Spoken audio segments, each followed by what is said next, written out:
हिंदी में यूपीएससी की तैयारी से संबंधित प्रोग्राम्स को देखने के लिए सब्सक्राइब करें स्टडी IQIAS हिंदी। नमस्कार दोस्तों, स्वागत है आप लोगों का। मेरा नाम है गौरव शर्मा और उम्मीद है कि आप लोग बहुत बढ़िया होंगे। आपकी तैयारी बहुत बढ़िया तरीके से चल रही होगी। देश की न्यायपालिका अपने ऐतिहासिक फैसलों के लिए हमेशा जानी जाती है और अभी एक जो फैसला दिल्ली के जो पॉक्सो अदालत है उसके द्वारा दिया गया है, ये भारत के इतिहास में हमेशा याद रखा जाएगा। आज का जो मुद्दा है वो बच्चों से संबंधित है और बच्चों की अगर मैं आपसे बात करूं तो आप पहले सीधा खबर को देख लीजिए, फिर इसको डिस्कस करना शुरू करेंगे। देश में पहली बार दुष्कर्म के जो दोषी हैं, इन दुष्कर्म के दोषी को 4 बार आजीवन कारावास की सजा, पॉक्सो कोर्ट का ऐतिहासिक फैसला है ना। जो पॉक्सो कोर्ट है, इस पॉक्सो कोर्ट का एक ऐतिहासिक फैसला है। अब आप सबको पता है कि जो पॉक्सो कोर्ट है ये बच्चों से संबंधित है। जो पॉक्सो एक्ट है ये भी बच्चों से संबंधित है। बच्चों के संरक्षण के लिए इसको लेकर आया गया था। अब मैं पूरे मुद्दों को आपको समझाने की कोशिश करता हूं, फिर इस पूरे टॉपिक को समझने के लिए आगे बढ़ेंगे। उससे पहले आप ये देख लीजिए, ये हमारा टेलीग्राम चैनल है, यहाँ पे आपको PDF मिल जाएगा, आप इसको ज्वाइन कर सकते हैं, या इंस्टाग्राम पे आके आप मुझसे बात कर सकते हैं, तो आप इनको दोनों को ज्वाइन कर लीजिए। देखो मसला क्या है ना, मसले को समझने की कोशिश करिए। जब भी मैं आपसे पॉक्सो की बात करता हूँ, पॉक्सो एक्ट जो है, ये पॉक्सो एक्ट आया था बेटा 2012 में। और 2012 में इसको क्यों लाया गया था? क्योंकि जो बच्चे हैं, जिनको हम लोग चिल्ड्रन कहते हैं, इन बच्चों को प्रोटेक्शन देते हैं हम। प्रोटेक्शन किसको लेकर? सेक्सुअल हरेसमेंट को लेकर, हरेसमेंट। और इसी एक्ट के अंतर्गत दिल्ली के न्यायालय ने एक आरोपी को 4 बार आजीवन कारावास की सजा सुनाई है। मतलब वो 4 जीवन भी उसको मिले तो आजीवन कारावास उसको मिलना चाहिए। सबसे पहले इस मुद्दे की गंभीरता को समझने की कोशिश कीजिए। प्रकृति में इंसान को बनाया गया था कि वो हर चीज को बैलेंस बना के रखेगा, प्रकृति का संरक्षण करेगा। हमने प्रकृति को बर्बाद किया, मानव सभ्यता या मानव मूल्यों को हमने इतना गिरा दिया है, नैतिकता पूरी तरीके से खत्म हो गई है। सोचिए, ऐसे काम जो 2 लोग सहमति से करते हैं, तो उस प्रोसेस को हम एक दूसरे के प्रति समर्पण, प्रेम और जो भी आप कहना चाहें कह सकते हैं। जब ये जबरदस्ती किया जाता है तो भी अपराध है। आप इसको रेप कहते हैं, चाहे किसी के साथ भी करो, सेम एज के साथ करो, हमसे बड़े के साथ करो, या आप नेचुरल या अननेचुरल कुछ भी करो, वो रेप ही कहलाता है। लेकिन बच्चे जिसको हमने भगवान का रूप माना है, जिनको पता नहीं है कि सही क्या होता है, गलत क्या होता है, उनके साथ ऐसे अपराध होते हैं और इसके परिणाम कितने घातक होते हैं किसी को नहीं पता है। और दुख की बात तो ये है कि ये करने वाले जो होते हैं वो अपने करीब ही होते हैं, बाहर के लोगों की हिम्मत नहीं पड़ती है इतनी।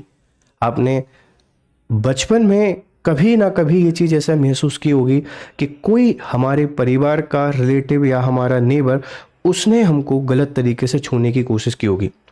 यहाँ जेंडर वाइज नहीं है लोग, चाहे वो बच्चा हो या बच्ची हो, दोनों के साथ अप्राकृतिक तरीके से गलत करने की कोशिश जरूर की गई होगी। हम इतने छोटे होते हैं कि हमको समझ में नहीं आता है, और आज हमको एजुकेशन दी जाने लगी है कि गुड टच क्या होते हैं, बैड टच क्या होते हैं। पहले तो ये भी नहीं सिखाया जाता था, क्योंकि पेरेंट्स इन मुद्दों पे बात ही नहीं करना चाहते हैं। स्टीरियोटाइप या रूढ़िवादिता इतनी है कि हम किसी से कुछ कह भी नहीं सकते हैं, क्योंकि वो बड़े हैं, उनको सही समझा जाएगा, हमको गलत समझा जाएगा। इसके कारण या तो हमको घर से बाहर निकलने से रोका जाएगा या हमारी पढ़ाई रोक दी जाएगी। स्पेशली बच्चियां तो बिल्कुल भी नहीं कह सकती, क्योंकि उनको जो फ्रीडम मिली है वो और छीन ली जाएगी, गलत क्योंकि बच्चियों को ही माना जाएगा। तो बचपन में हम सबके साथ कुछ ना कुछ गलत हुआ है। आज आप उस चीज को याद करेंगे तो आपको समझ में आएगा कि कितनी खतरनाक घटना थी। अब जिनके साथ 1-2 बार हुआ है वो तो उसको खराब मेमोरी समझकर बाहर निकल गए, लेकिन जिनके साथ बहुत बार हुआ है, बहुत लोगों ने किया है, वो उसके कारण बहुत नेगेटिव और बहुत ही खराब प्रवृत्ति के इंसान बन गए। तो जो पॉक्सो एक्ट है, इसको बनाया ही इसलिए गया है कि जो बच्चे हैं, जो चिल्ड्रन हैं, इनके सेक्सुअल हरेसमेंट से प्रिवेंट किया जा सके। और इसी में दिल्ली जो पॉक्सो कोर्ट है उसका फैसला बहुत ऐतिहासिक है। ये जो एक्ट है हमारा 2012 में बना, और आप समझिए इसमें जो बच्चा है, चिल्ड्रन है, इसकी एज बोली गई है कि अगर कोई भी ऐसा जो बिलो 18 ईयर है, बिलो 18 ईयर है, 18 साल से कम का कोई भी है, चाहे भले आपके पास वह गर्ल या बॉय हो, वह इसके अंतर्गत क्या माना जाएगा? चिल्ड्रन माना जाएगा। उनके साथ किसी भी तरीके की कोई भी हरकत, इनके साथ कोई भी ऐसी हरकत, कोई भी ऐसी प्रैक्टिस या कोई भी ऐसी एक्टिविटी जो चाहे भले आपके पास सॉफ्ट पॉर्न के अंतर्गत आती हो, मतलब किसी भी तरीके की हरकत की जाती है जो सेक्सुअल एक्टिविटी में आ सकती है, उनको गलत तरीके से छूना, गलत इशारे करना, गंदी हरकतें करना, उनको पॉर्न दिखाने की कोशिश करना या ऐसा कोई कंटेंट उनके साथ बनाना जिसमें पॉर्न जैसी एक्टिविटी को हम इंक्लूड कर सकते हैं, ये सारी की सारी चीज़ें इसके अंतर्गत अपराध मानी जाती हैं। अपराध मानी भी जानी चाहिए। मेरा मानना यह है कि ऐसा करने वाले लोगों को इतनी सख्त सजा मिलनी चाहिए कि इतिहास में वह एक उदाहरण बने, क्योंकि ये सब कंसेंट के साथ किया जाता है। आपने एक शब्द सुना होगा, मैरिटल रेप। शादी के बाद भी आर्टिकल 21 आपको राइट टू चॉइस देता है in terms of intimacy, in terms of sex, कि without consent your partner will never force you, your partner is not allowed to force you to having intimacy. Partner की बात कर रहा हूं मैं, article 21 वहां भी प्रोटेक्शन देता है। हम यहाँ बच्चों के साथ इतना जघन्य अपराध कर रहे हैं जिनको पता ही नहीं है वो चीज क्या होती है। बच्चे वहां चले जाते हैं जहां उनको अपनत्व दिखता है, उनको नहीं पता कि वो किसी शैतान या किसी राक्षस के पास जा रहे हैं जो उनके साथ गलत करेगा। तो दिल्ली जो पॉक्सको कोर्ट है उसका फैसला ऐतिहासिक रहेगा, 4 बार आजीवन कारावास, इससे भी और कठिन सजा दी जानी चाहिए। वो किसी भी तरीके क्राइम हो, बच्चों की बात नहीं कर रहा हूं। हम सोसाइटी में सब कुछ एक्सेप्ट कर सकते हैं, बट रेपिस्ट किसी भी कंडीशन पे एक्सेप्ट नहीं कर सकते, वह किसी भी अवस्था में हो। देखो, सेम एज के लोगों में कॉन्सेंट शब्द आ सकता है, आप कह सकते हो कि ये फेक एलिगेशन लगाया जा रहा है, लेकिन बच्चों में कॉन्सेंट नहीं आ सकता। 18 साल से नीचे जो भी बच्चे हैं उनको नहीं पता सही क्या है गलत क्या है, इसीलिए इस एक्ट को बनाना पड़ा और 2012 में बनाया गया और बच्चों को ये प्रिवेंट करता है। हालांकि हमारी सोसाइटी के स्टीरियोटाइप इतने हैं कि अभी भी जब ऐसी घटनाएं होती हैं और उनको दबाने की कोशिश की जाती है, क्योंकि करने वाले कौन होते हैं? अपने आसपास के वो सम्मानीय गणमान्य व्यक्ति जिनको पूरी सोसाइटी एक एग्जाम्पल देती है, वही यही सब कर रहे होते हैं और इनका नेगेटिव इम्पैक्ट बच्चों पर पड़ता है। तो ऐसे फैसले एक मिसाइल कायम करते हैं और इनको याद किया जाना चाहिए। अब जब मैं आपसे बात करूं कि अगर कोई ऐसी घटना किसी के साथ हो जाती है, किसी बच्चे के साथ ऐसा कुछ हो जाता है, तो बेटा आप उसके इम्पैक्ट समझने की कोशिश कीजिए कि इसके जो इम्पैक्ट है वो इम्पैक्ट कितने होते हैं। आप शायद इस बात को समझ सकते हैं। कोई बच्चा जो इस तरीके की किसी क्राइम का शिकार बना हुआ है ना, आप इसके इम्पैक्ट को समझने की कोशिश करें, इसके प्रभाव देखो। एक तो वो बच्चों में सबसे ज्यादा संभावना होती है कि वो बच्चे जा सकते हैं डिप्रेशन का शिकार हो सकते हैं, डिप्रेशन का। उन बच्चों में आपको एंजाइटी का शिकार देखने को मिलेगा, वो बच्चे पैनिक अटैक का शिकार आपको देखने को मिलेंगे। मोस्ट ऑफ टर्म बच्चे इंट्रोवर्ट हो जाते हैं, दूसरों से बात करना नहीं पसंद करते, बच्चे इनसिक्योर हो जाते हैं और कई सारे मामलों में जो बच्चे हैं ये वायलेंट हो जाते हैं। ये एक किसी की गलती की सजा सबको देने लगते हैं, सबको एक ही तरीके से देखने लगते हैं। आपकी एक छोटी सी ऐसी इच्छा जिसका बच्चों से कोई लेना देना नहीं था, आपने उसको अंजाम दे लिया, गलत तरीके से छू लिया, गलत तरीके से बिहेव कर लिया, उसको गलत कंटेंट दिखा दिया, अपनी मन मर्जी कर ली, क्योंकि बच्चा छोटा है, कमज़ोर है, वो कुछ नहीं बोल पाएगा। इसके कारण उसका जीवन खत्म हो सकता है, वो सुसाइड कर लेता है, डिप्रेशन में चला जाता है, अपनी लाइफ को ख़त्म कर लेता है। अगर सर्वाइव भी करता है तो एक गिल्ट के साथ करता है और वो दूसरों को हमेशा अपना दुश्मन समझता है। इसमें समाज में हिंसक बच्चों की प्रवृत्ति बढ़ती है, इससे बच्चे अपराधी हो जाते हैं और उनकी जो सोसाइटी के टुवर्ड्स जो ड्यूटी है उस ड्यूटी को साइड कर देते हैं एक राक्षसी प्रवृत्ति के इंसान के कारण। ये इसके नेगेटिव इम्पैक्ट हमको देखने को मिलते हैं। एक बच्चे का जीवन तबाह हो जाता है और ऐसे अनगिनत बच्चे हैं, ऐसी अनगिनत बच्चियां हैं जिनके साथ गलत हो रहा है, वो आवाज़ नहीं उठा पा रहे। क्यों नहीं उठा पा रहे? क्योंकि हमारी सोसाइटी उनको गलत समझेगी, क्योंकि बच्चा है, ये गणमान्य व्यक्ति पे आरोप कैसे लगा सकता है। इन सबके पीछे कारण क्या है? इन सबके पीछे की अगर आप रूट कॉज को समझने के लिए जाएंगे कि इनके पीछे रूट कॉज क्या है बच्चे, तो बहुत सारे रूट कॉज हैं।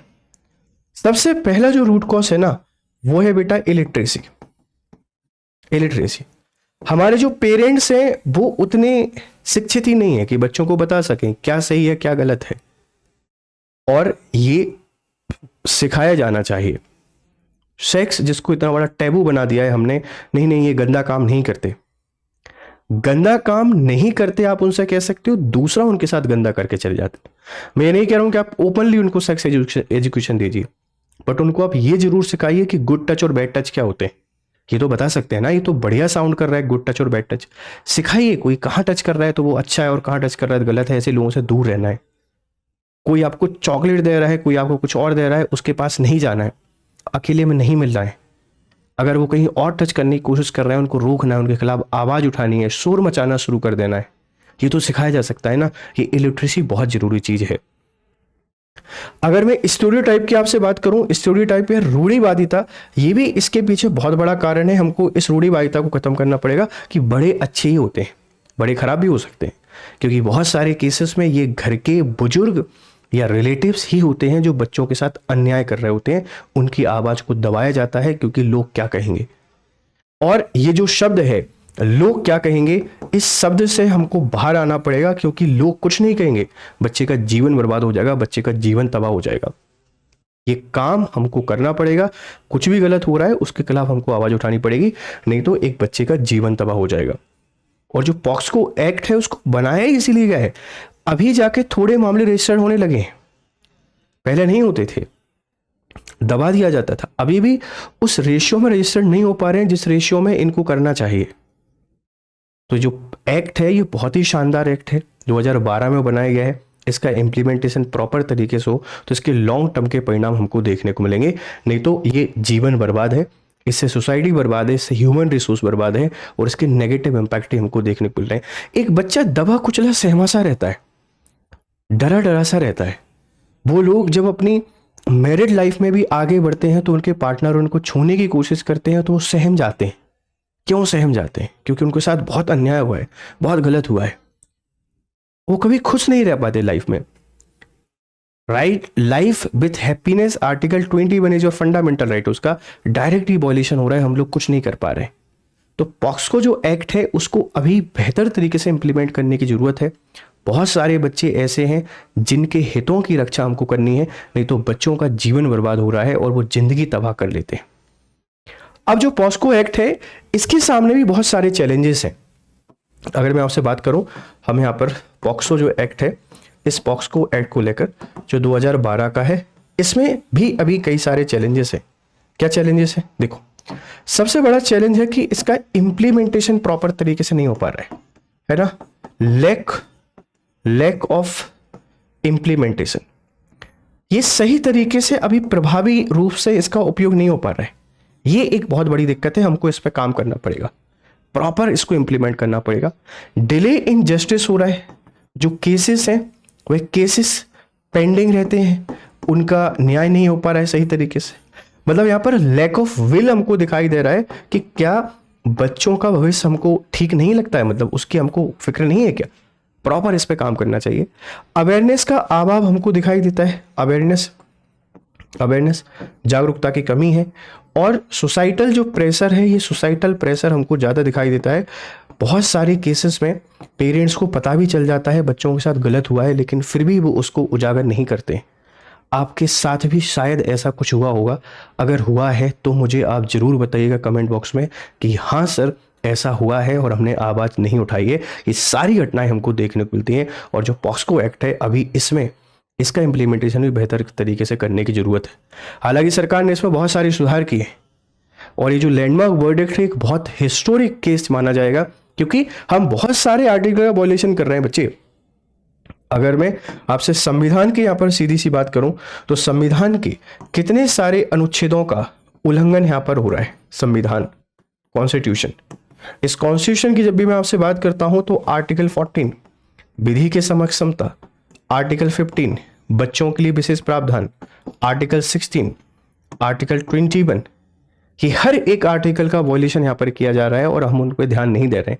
ध्यान देना पड़ेगा। अगर बच्चों के साथ गलत हुआ है, आपकी नज़र में आया है, तो उसके खिलाफ आवाज़ उठाइए, नहीं तो आप राक्षसों को शरण दे रहे हैं और इनको सजा मिलना बहुत जरूरी है। ठीक है भाई, चलिए, तो ये पूरी इन्फॉर्मेशन थी। मुझे पूरी उम्मीद है कि आपको पसंद आई होगी। आप अगर यूपीएससी की तैयारी कर रहे हैं तो ये हमारे फाउंडेशन बैचेस हैं प्रतिज्ञा प्लस 2027 के लिए, जो 10,999 रुपये में आपको मिल रहा है जीएस लाइव कोड के थ्रू। और ये हमारा प्रतिज्ञा प्लस ये 2028 के लिए है। आप इस बैच में भी एनरोल कर सकते हैं 29,999 के साथ।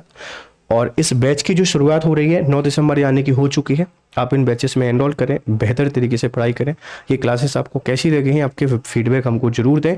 और मुझसे जुड़ना चाहते हैं तो ये मेरा टेलीग्राम चैनल है, इसको ज्वाइन कर लें और अपने राय हमको जरूर दें। Have a nice time, good day to all. Hindi में यूपीएससी की तैयारी से संबंधित प्रोग्राम्स को देखने के लिए सब्सक्राइब करें स्टडी IQ IAS हिंदी।